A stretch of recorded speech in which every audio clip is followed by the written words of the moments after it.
Alright, mga minamahal. Anyway, it's me again, Alicia nyo. Nagbabalik muli para sa ating panibagong video. So, eto. Nakikita nyo naman yung picture na yan, no? Yes. Nagsisirculate yung photos na yan and viral sa lahat ng platform. Mapa Insta, YouTube, Facebook, and also TikTok and Threads. Lalo pat sikat ngayon ang mga diskaya, 'di ba, na kontraktor na nangungupal sa kaban ng bayan. Can you imagine, 'di ba? May picture. Ibig sabihin malakas. Tama ba? Totoo ba? May posibilidad ba na kaya kahit paulit-ulit na mayroong issue sa taxes, may mga ghost project allegedly, substandard yung mga materials, 'di ba? Mga minamahal, pero paulit-ulit silang nananalo as a bidder. Yes, para maging contractor ng mga proyekto ng flood control. Kailan kaya yung picture na yan? Kailan kaya sa tingin nyo? Nung DPWH Secretary itong si Senator Mark Villar? Or ngayong senador na siya? Kasi alam nyo, mga minamahal, ulit-ulit na lang yung baha sa Pilipinas eh. Ulit-ulit natin kino-call out na sa ng pera ng mamamayang Pilipino. Laging sinasabi, naalala ninyo noon yung build ni former President Duterte? Almost 13,917 flood control projects. Siyempre yung numero na yan, sobrang laki. Hahanga tayo, uy! Meron na din pagbabago ang bansang Pilipinas. Pero wala eh. Ganun pa din mga minamahal. Meron pa din tayong mga baradong kanal, malakas man o mahina ang ulan, binabaha agad. 'Di ba? Bakit binabaha? Kasi napunta sa kotse nila yung pera. Nang dahil sa korupsyon, diyan nagsimula lahat sa panahon ni former President Duterte. Pag-aamin niya ni Diskaya, yes, si Diskaya dyan mismo umamin, naging DPWH, nagbid sila, nagsimula sila bilang, maging contractor ng mga flood control projects panahon noong 2016. Panahon yun ni Digong, bigla pa nga umatras itong si Bato eh. Aray ko. Diba? Bigla pa nga umatras itong si Senator Ronald Bato de la Rosa sa kanyang tanong kasi, uy, amo ko yung nano dito. Mukhang mapapagalitan ako nito ni Digong. Diba? So, ngayon, ang tanong natin, diba, total, napakadami din ng mga proyekto ang naibigay dito sa mga diskaya. Bakit wala man lang matino, diba, na proyekto? Mga minamahal, ang nakita tayo, ang nakita natin. Ito namang si Mark Villar, 2016 to 2022, naging DPWH Secretary ka, hindi mo man lang bating chinek itong mga diskaya sa kanilang mga ginagawang trabaho. Alam nyo, hanggat hindi pa natin matukoy ang ugat, hindi masusolusyonan eh. Itong patuloy na pagbaha, patuloy na pagtaas ng tubig, kasi puro mga sinungaling yung mga nandyan eh. Oo, sa totoo lang mga minamahal. Kaya dapat, hanapin dito yung bagman. Sino yung bagman? Diba? Sino yung naglalagak ng pera? Diba?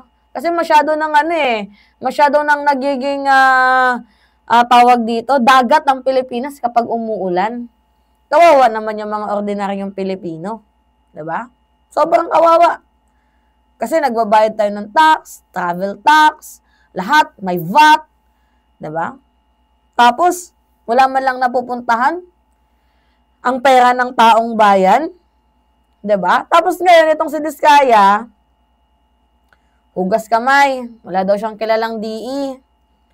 Tapos, ang dami namang Finlex, na mga luxurious car. Ngayon, nung sa interview kay Corina, gaano kadami yon mga minamahal? 40. 40 luxury vehicles. Nung nandun na sa Senado, naging 28. Nung naraid na ng BOC, 12 lang daw. Nung pinuntahan, 2 na lang yung natira. Nasaan na yung iba? Tinago. Ayaw man lang ipakita ang CCTV. Grabe naman to. But anyway, mga minamahal, Naalala din ninyo, itong si Henry Alcantara. Isa din si Henry Alcantara sa mga pinakagago. Yes. Na, district engineer sa Bulacan.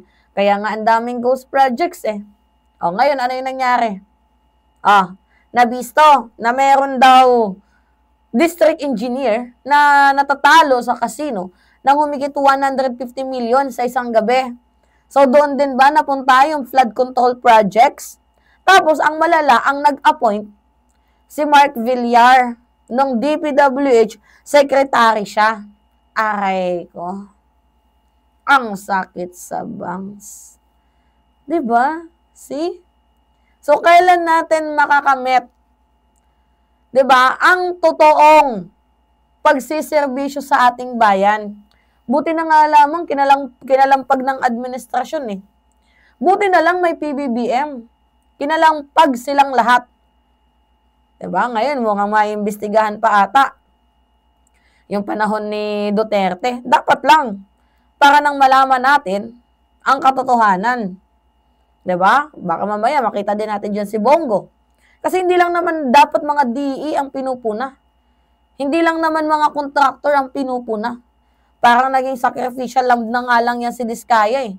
Dapat, ang pinupuna dito, yung mga katulad ni, yung mga senador, mga kongresista, mga buaya, sa madaling sabi. Yan dapat ang kinakalampag. Yes, of course. Mga minamahal. Hindi yung mga, diba, yung kanilang mga ginawang, kumbaga, tauhan lang. Kasi hindi naman doon makikita yung forms of corruption eh. Ng isang kongresista, malamang kahit gaano kadaming taong pagdaanan yan, as long as walang trace yung kanilang pangalan, then syempre, doon sila sa mas safe. Diba? So, kailan kaya natin makikita ang kaunlaran na inaasam-asam ng mamamayang Pilipino? Kailan kaya? Diba? I think malapit na because of President Bongbong Marcos. Kaya saludo sa ating administrasyon. Yan ba yung tinutukoy niyong weak? Yan ba yung mahina? Aray ko. Mahina pero nakakalampag kayo? Naku po. Alright, mga minamahal. Anyway, yeah. Yun po. Pahingi lang ako ng comments ninyo. Uy, huwag kayong makakalimot mga minamahal sa comments ha.